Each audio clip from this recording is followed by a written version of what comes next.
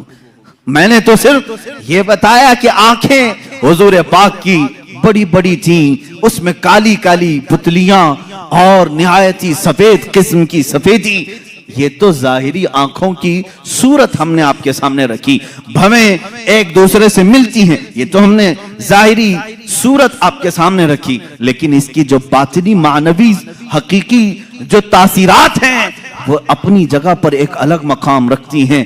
آنکھیں صرف وہ نہیں کہ بڑی ہو جائیں خوبصورت ہیں، بلکہ احادیث میں کہا ہے یہ آنکھیں خوبصورت تو تھی ہی، لیکن دیکھتی کیا کیا تھی؟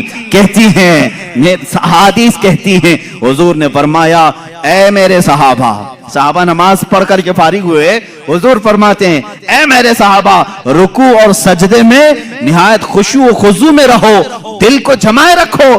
صحابہ گھبرا گئے، یہ جماعت سے نماز ہوئی ہے، امام سید الانبیاء، صحابہ مقتدی، نماز کے بعد صحابہ سے کہہ رہے ہیں رکوع سجدہ برابر کرنا۔ کیوں؟ صحابہ نے پوچھا یا رسول اللہ صلی اللہ تعالی علیہ وسلم کیا بات ہے؟ اللہ کے نبی فرماتے ہیں اے میرے صحابہ جس طرح میں اپنے آگے دیکھتا ہوں ویسے میں اپنے پیچھے بھی دیکھتا ہوں، اور پھر فرمایا انی ارا ما لا ترون، میں وہ سب دیکھتا ہوں جو تم نہیں دیکھتے۔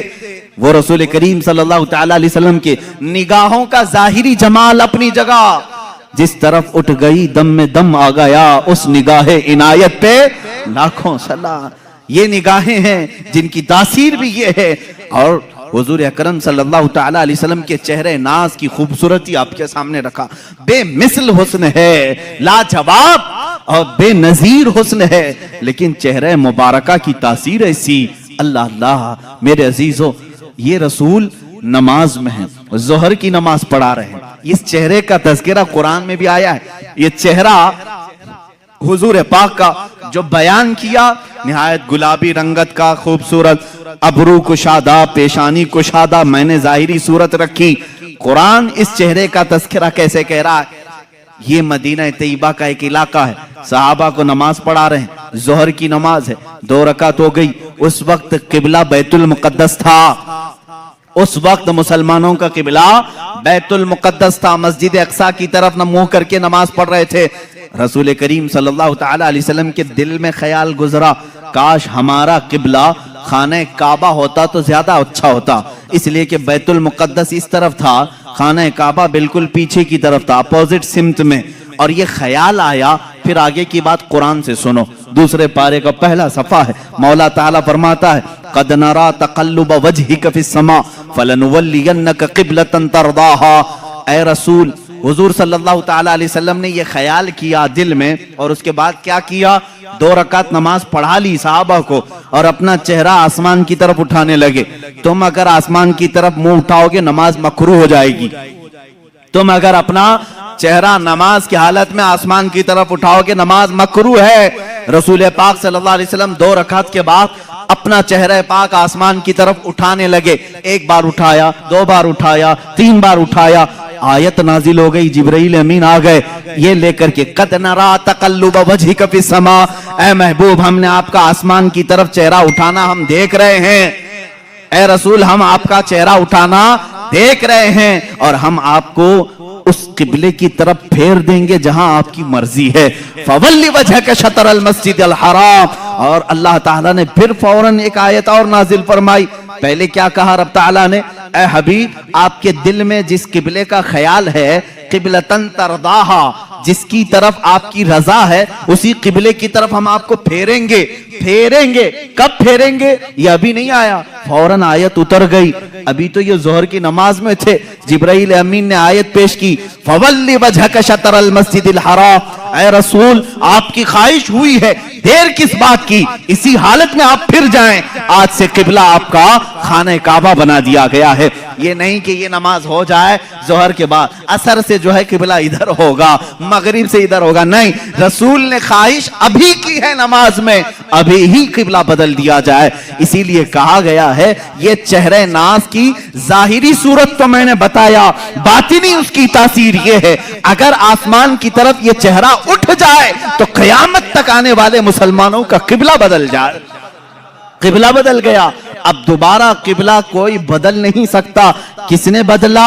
چہرہ مصطفیٰ نے قبلہ بدلا ہے. یہ چہرہ مصطفیٰ آسمان کی طرف اٹھا ہی تھا کہ خانہ کعبہ قبلہ بن گیا. حضور مڑ گئے اور قبلہ کعبہ ہو گیا.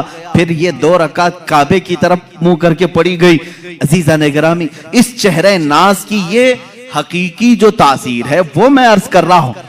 ایک ظاہری حسن و جمال ہے, ایک باطنی حسن و جمال ہے. دونوں جمال کے ساتھ میرے آقا صلی اللہ تعالی علیہ وسلم اس دنیا میں تھے. اب یہاں میں اگر بتا دوں, ایک صحابی کہتے ہیں حضور صلی اللہ تعالی علیہ وسلم کا جو حقیقی حسن و جمال تھا وہ تو کسی نے دیکھا ہی نہیں, کسی نے دیکھا نہیں. کیونکہ خود میرے آقا صلی اللہ تعالی علیہ وسلم فرماتے ہیں میری حقیقت کو میرے رب کے سوا کوئی نہیں جانتا, کوئی نہیں جانتا. حقیقت محمدیہ کیا ہے یہ کوئی نہیں جانتا. میں مصر میں تھا اور وہاں پر ایک شیخ تھے, نابینا تھے, بڑے پائے کے بزرگ ہیں. 14 سال سے وہ صرف حقیقت محمدیہ پر جمعہ پڑھا رہے ہیں, خطبہ دے رہے ہیں. 14 سال ہو گئے اور اسی پر گفتگو ہے. آج تک ان کی مکمل نہیں ہوئی. ابھی بھی خبر یہ ملی تھی, اب تک وہ گفتگو کر رہے ہیں ہر جمعہ حقیقت محمدیہ. میرے عزیزو, اسی لیے کہا گیا ہے کہ سارے قلم ٹوٹ گئے, زبانیں خشک ہو گئیں, لیکن رسول اللہ صلی اللہ تعالی علیہ وسلم کے اوصاف کا حق کسی نے ادا نہیں کیا. لا یمکن الثناء کما کان حقہ, جیسا ان کا حق ہے ویسی ثنا ہو ہی نہیں سکے گی. میں اب یہاں اس صحابی رسول کی بات عرض کرتا ہوں جنہوں نے یہ فرمایا رسول پاک کا حقیقی حسن و جمال کسی نے دیکھا ہی نہیں. اس لیے کہ اس صحابی نے فرمایا میں نے رسول کریم صلی اللہ تعالی علیہ وسلم سے سنا ہے اگر میرے حسن و جمال کو آشکار کر دیا جائے تو کسی کی آنکھیں دیکھنے کی تاب بھی نہیں لا سکیں گی, دیکھنے کی تاب بھی نہیں لا سکیں گی. اس سے ریلیٹڈ روایت ہمیں یہ ملتی ہے جب معراج مصطفیٰ ہوئی, میرے آقا صلی اللہ تعالی علیہ وسلم آسمانوں پر بلائے گئے. آسمانوں پر آپ کو معراج کا سفر معلوم ہے, وہ نہایت ہی اعلیٰ شان والا سفر ہے. جبرائیل امین آئے ہیں, بڑے ناز و انداز کے ساتھ لے جایا جا رہا ہے. انبیاء کے ساتھ انہیں تعارف کرایا گیا یا امامت کروائی رسول کریم صلی اللہ تعالی علیہ وسلم کی. اس کے بعد آسمانوں کا سفر.